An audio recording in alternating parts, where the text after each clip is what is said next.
I thank the gentlewoman for yielding, because this is simple. We should be strengthening Medicare for our seniors and disabled workers, not weakening it. With that common sense in mind, our motion aims to strip away the Trumpcare provision that would take $170 billion out of the Medicare Trust Fund and shorten its life by 3 years. That is in stark contrast to the Affordable Care Act, which extended the life of the Medicare Trust Fund by 11 years. Today, 58 million seniors and Americans with disabilities depend on Medicare for their health care, including more than 4 million in my home state of Florida. And that number is not getting smaller. As our nation's population gets older over the next 10 years, that number will increase to more than 75 million people. That means we soon will have greater need for the program and fewer resources to support it.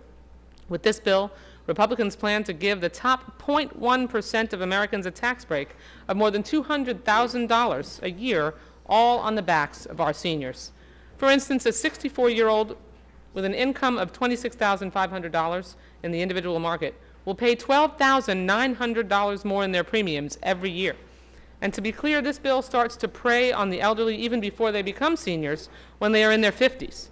In the words of the AARP Executive Vice President Nancy Lamond, quote, "Before people even reach retirement age, big insurance companies could be allowed to charge them an age tax that adds up to thousands of dollars more per year.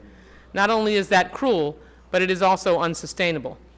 Under Trumpcare, older Americans would be charged 5 times more than younger people, increasing costs for those already on a fixed income who can least afford it.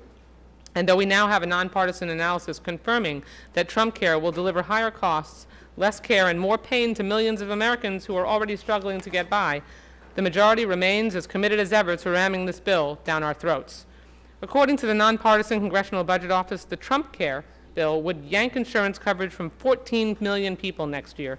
The longer-term projections are even grimmer, with as many as 24 million people projected to lose coverage by 2026. Now our Republican colleagues are already trying to discredit this nonpartisan analysis, but let's face it, no matter how you slice it, the numbers would be appalling in terms of their toll on human health. And I also note the irony that the nonpartisan Congressional Budget Office is led by a director who was appointed by Speaker Paul Ryan and former Congressman Tom Price, who is now the Secretary of Health and Human Services. It certainly seems that you can ask anyone except the Republicans obsessed with repealing the Affordable Care Act no matter the cost, and they'll tell you that this bill hurts our seniors and the very people President Trump promised he would protect. We cannot allow Trumpcare's prescription to make America sick again. Thank you. I yield back the balance of my time.